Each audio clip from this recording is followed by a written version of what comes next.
Welcome back to my channel. આજે આપણે બનાવશું બટેટાના ભજીયા.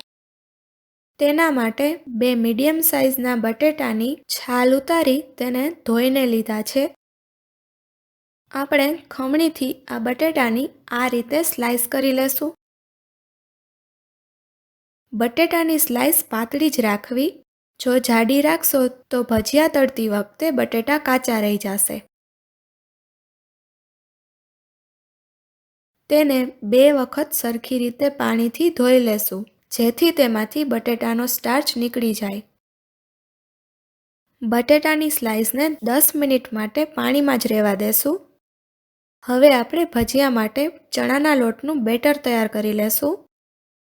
તેના માટે 1 કપ ચણાનો લોટ લેશું.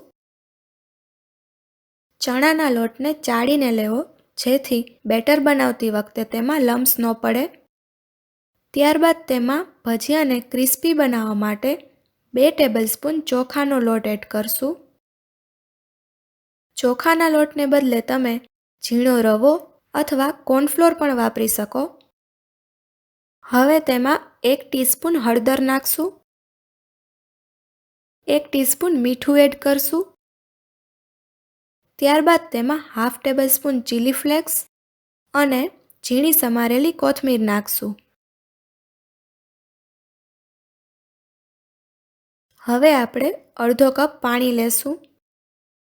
થોડું થોડું પાણી ઉમેરી તેને આ રીતે મિક્સ કરતા જાશું.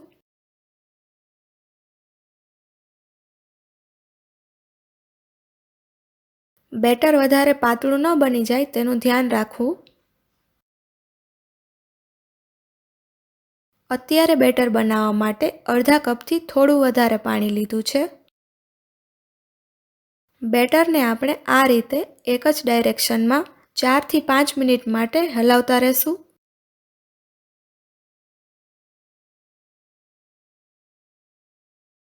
આ બેટર હવે તૈયાર થઈ ગયું છે.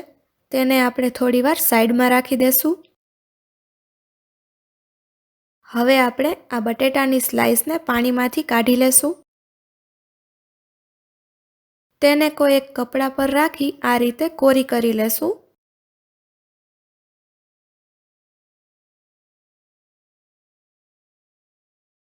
હવે આપણે બટેટાના ભજીયા બનાવી લેશું. તેના માટે એક કડાઈમાં તેલ ગરમ થવા માટે મૂકી દેશું. તેલમાં આપણે બેટરનું 1 ડ્રોપ નાખી તેલ ગરમ થયું છે કે નહીં તે ચેક કરી લેશું. તેલ ગરમ થઈ ગયું છે. ગેસની ફ્લેમ મીડિયમ જ રાખશું. હવે બટેટાની સ્લાઇસને બેટરમાં સરખી રીતે ડીપ કરી એક્સ્ટ્રા બેટર નિતારી તેને તેલમાં નાખી દેશું.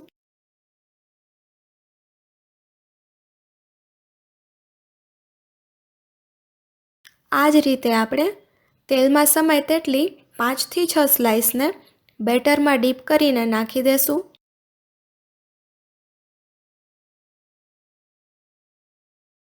આપણે આ બેટર સોડા નાખ્યા વગર બનાવ્યું છે, તો પણ ભજીયા સરસ ફૂલેલા બને છે. ભજીયા આ રીતે તેલમાં ઉપર આવી જાય એટલે તેની સાઈડ ફેરવી દેશું.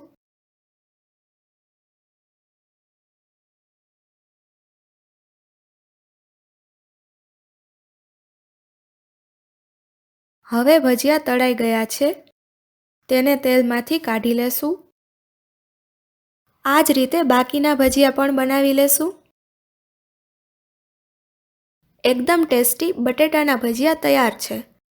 જો તમને આ રેસીપી પસંદ આવી હોય તો વિડીયોને લાઈક અને ચેનલને સબસ્ક્રાઈબ કરવાનું ભૂલતા નહીં.